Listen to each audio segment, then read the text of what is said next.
whatever. You got to kind of like ease into it, feel the crowd, put a joke or a story, open up the heart, and then the material is absorbed much more efficiently. You got to loosen them up a little bit. Loosen it up a little bit, yeah. Sean, have a matcha tea. Okay. You started recording? Okay, Dalit. We were saying that the weapon of Mashiach, the source of Mashiach's life force is prayer, tefillah, and it's drawn from the nostril, right? And because prayer is the aspect of the nose. And then we said that how does a person merit this weapon? You merit it through the level of being perfect in the brit. As much as a person perfects himself in the brit, that's how much you merit the aspect of prayer. It's interesting, there's another place in the Likutei Moharan where Rabbi Nachman says that when a person has tikkun brit, when a person is rectified in the brit, so then a person experiences tremendous sweetness in the prayer. Within all of his bones, he will experience a tremendous sweetness while he's praying. That's very interesting. On the other hand, if a person does not have that, so then he experiences a terrible bitterness. So we see right away that the key to unlock prayer, the sweetness in prayer, that connection, that unification with the Almighty, is through tikkun brit. There's an underlying theme that we see all the way from Shlomo HaMelech in Mishlei, and this is something that the Zohar points to this many times, that a person has a choice of two women. A person has either the woman of the Shechina, the Eshet Chayil, which is the fear of Hashem, the relationship with God, or a person has the harlot. Is that the word? Yeah, could harlot. Be. Isha Zona, the other, right. The promiscuous woman that tries to draw the prince off the right path. And when a person has the relationship with the harlot, so that disconnects him on that level, that disconnects him and that blocks his ability to connect with Hashem. And that's why it's obvious, it makes sense, that if a person has that that outside relationship with the harlot as a mistress, then he won't be able to experience the sweetness of the Torah, the sweetness of the prayer. He'll pray and he feels bitterness in the prayer. He doesn't feel that connection, right? But when a person disconnects from that outside woman, it doesn't have to be, it's not necessarily actual sexual improper relationships. It could be any time that a person seeks pleasure only from the outside, on the account of the connection from the inside, right? So that is metaphorically going after a harlot or a mistress outside of the wife of man, the wife of your neshama, or the connection that your neshama needs, the connection with Hashem. To be clear, this can be any form, whatever that may be. It could be food, but it doesn't have to be. That's what I'm saying. It's not necessarily sexual, but it's seeking the pleasure, right, on the outside, right, on the outside, in a way that takes away from my relationship from Hashem. Because a person can have pleasure from the things of this world in a way that he will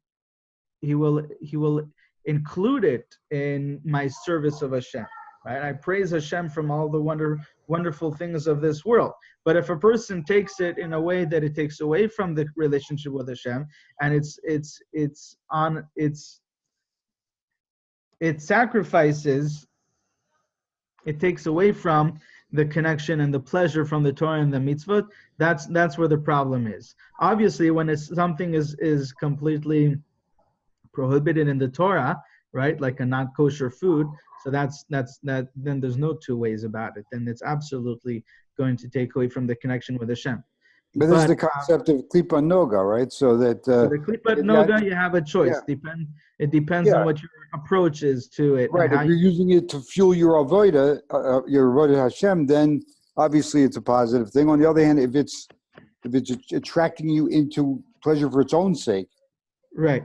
Then obviously that's a distraction. But the things of klipat noga, it's important that a person shouldn't go after them because of the animal desires, right? Because of that addictive desire to seek pleasure on the outside because I have something that's missing on the inside. If you have something that's missing on the inside, that's your neshama that's crying out for its source of life, which is the relationship with Hashem.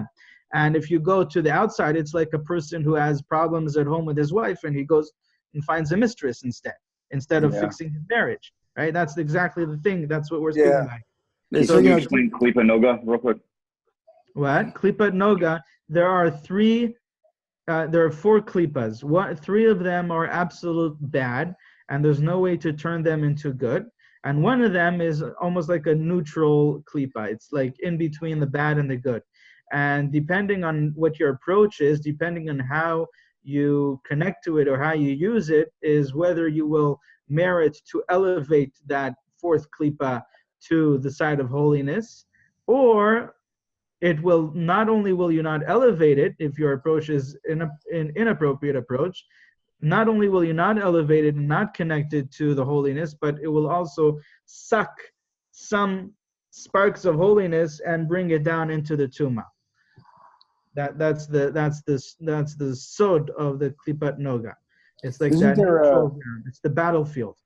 What? Isn't there sort of a I don't know, like a lot of things in Yiddishkeit, a conflict in that, on the one hand, we're told that the pleasures are available in Gashmias, that they should, as long as they're being used, like for example, you don't eat for the pleasure of eating, you eat to fuel the keli so that you can serve Hashem, right? Right. That's the intention. On the other hand, isn't there a Gemara that says that we're going to be asked by Hashem, why didn't you partake of all the pleasures I provided? That's not contradictory. Tell me more. We're supposed to use all the pleasures, enjoy all the pleasures of this world that are obviously only the ones that are permitted, but in a way that we are connecting to Hashem. The point is not that, okay, so because I learned that Gemara, so let me just take a sabbatical and travel the world and enjoy every pleasure I can find. And I will say that, this is what Hashem wants me to do. That's not what Hashem wants you to do. So I went to daven, I forget, daven with Rav Katz at a shul that their Rebbe davens there. I forget, I don't know which Hasidic sect it is. But the Rebbe, they have a Rebbe, and the Rebbe is a guy that he focuses on, or at least one of the things he focuses on is not enjoying food, right? Okay. Not enjoying it. So when he goes and at his tish sort of thing, or his suda, so he takes whatever it is, lekach or whatever it is, and he for himself he smashes it into nothing. And he puts it in his mouth, and it's as if it's not even there. He doesn't chew, he doesn't taste, he doesn't. You're asking about why were there rebbes that worked on not enjoying the things. Yeah, I mean, how do we reconcile ourselves to these things? So the Baal HaTanya speaks about it even, and the Baal HaTanya himself, they say that when he ate anything that he ate, he didn't taste anything, and when he ate, and Rabbi Nachman also used to work on not having any enjoyment from the food that he ate. But the point is like this. The point is that when it comes to this neutral klipa, the klipat noga, so if a person is drawn after the physical pleasure of it, then it's extremely difficult for a person to elevate it to the holiness in the purest form. There are different levels, obviously. On the level of a tzaddik, the level of properly connecting it and elevating it without being lowered down by the physicality of it, that's because that's the goal. The goal is to elevate all the things of this world without being lowered by the physicality of it. So it's not that I should enjoy myself, enjoy my life, and enjoy all the pleasures of this world, all the physical pleasures of this world. And my answer, why am I doing that? I'm a spiritual person. My answer is because that's why Hashem created it, and because it's a mitzvah, and I'm elevating it to the holiness. That's fooling oneself. And the whole Tanya is founded on the principle: don't fool yourself. Don't fool yourself into thinking, that you're a big tzaddik, because that's the answer. That's not the answer. The answer is that if you really want to properly elevate it, and the goal of a Jew is to elevate all the sparks, but without being lowered, without being falling down into the physicality, without becoming a physical person. So that's why the most important thing is that a person should find pleasure and life and connection on the inside from Hashem, from the spirituality. Then when a person does that, a person can once in a while, in a place that's holy, like for example the Baba Sali. The Baba Sali would fast from Motzei Shabbat till Friday. The whole week he would fast. He wouldn't eat.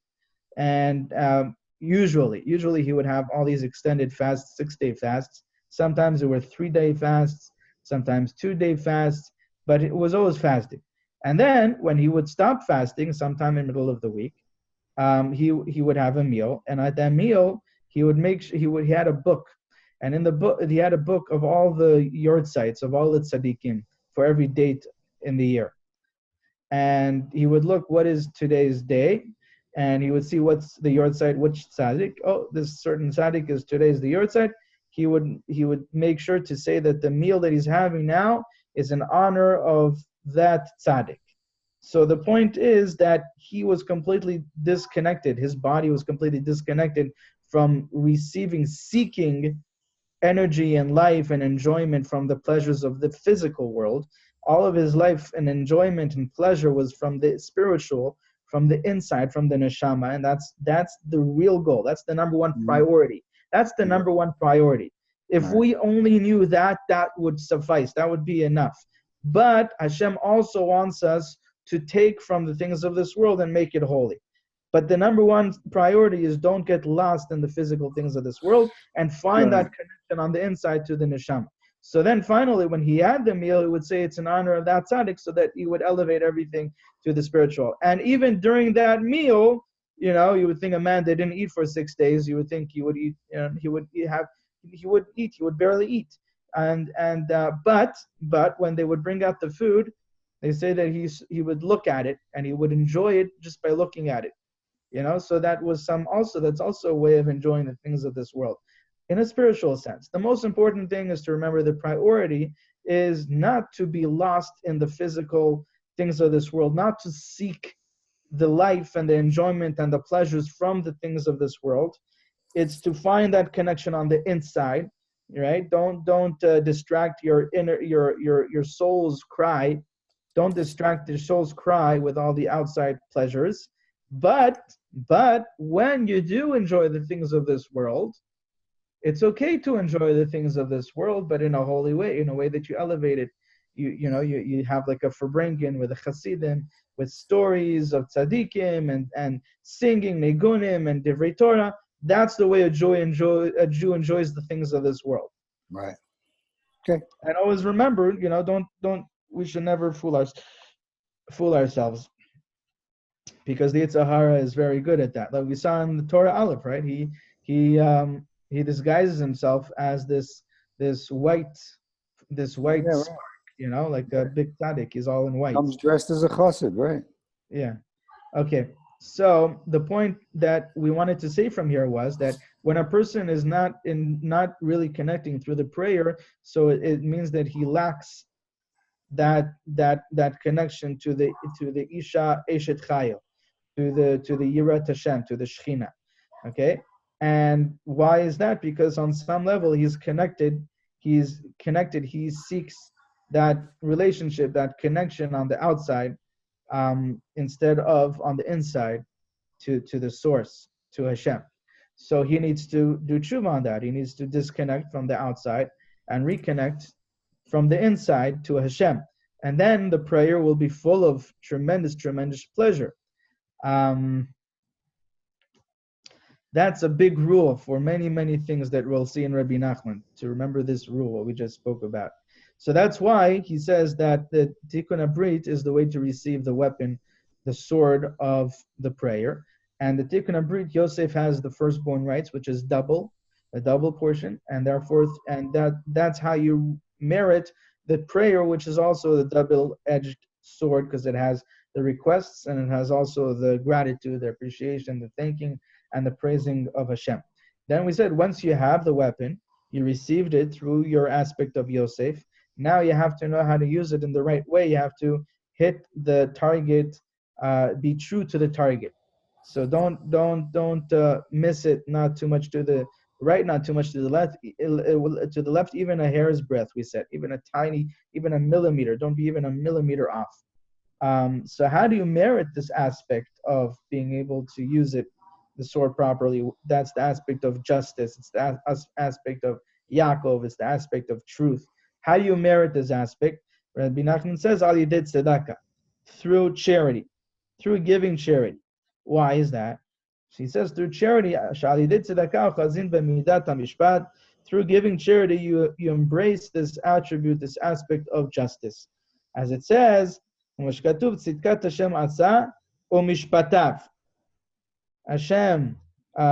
Hashem fulfilled, he fulfilled the charity of Hashem and his mishpat, and his justice. Okay, so we're saying, we're connecting the justice to the charity. We see another place, another pasuk that equates the justice, the aspect of justice, with the charity, where it says that you execute your justice and charity in Yaakov. And so we're seeing that both of them are aspects connected to Yaakov, the charity and the justice. And now he's going to explain it. So now first he gives us a proof from the Torah, from the Psukim, something that we might not understand right away. It's kind of like something you have to believe, that the Torah uses these words together and connects them together, and the Torah is pointing out the connection between these bechinot, between these aspects. But now we want to kind of connect it to your heart, to understand somewhat a reason behind it. Why is it? How is charity connect to the justice? So that's what he says now. Ki tzedakah hu al yidei mishpat. Why? Because charity itself is a product of justice. It's a product of mishpat. It's a product of truth. Pasuk in Tehillim says that Hashem is a judge. He brings down one and he lifts up the other. Right? We also say this in the morning and before Shemona Esrei. Mashpil ge'im, magbiah shfalim, or mashpil ge'im, or magbiah shfalim. Right? That he lifts those that are low and he brings down those that are high. So he equalizes. Hashem equalizes in between one and the other. So the explanation of that pasuk is shemorish lazeh u'ma'ashir lazeh. That he makes one person poor and he makes the other one rich. So ukshenoten tzedakah b'bchinat zeh yashpil. So this aspect, the pasuk is saying, Elohim shofet zeh yashpil v'zeh yarim. Hashem is in his justice, in his mishpat, he impoverishes one and he enriches the other. We learn from that the aspect of mishpat is when a person impoverishes one and enriches the other. So that can also be for himself. When a person impoverishes, so to speak, himself, and he enriches someone else, which is what happens when you give tzedakah, you give charity. When every dollar that you give or every shekel that you give, you're taking it out from your pocket and you're elevating the other one. And that, how would you do it if it wasn't for, if you weren't doing it using yourself? How would you do it? if you weren't doing this using yourself, in other words, if you weren't taking out of your pocket, if you weren't impoverishing yourself and enriching someone else from yourself, how else would you do that? Where it would be actual mishpat? No, it's not how else. There is no other way. It's Hashem. When Hashem does it, He takes from one and He gives to the other. Okay, so exactly. You take from yourself and you give to the other.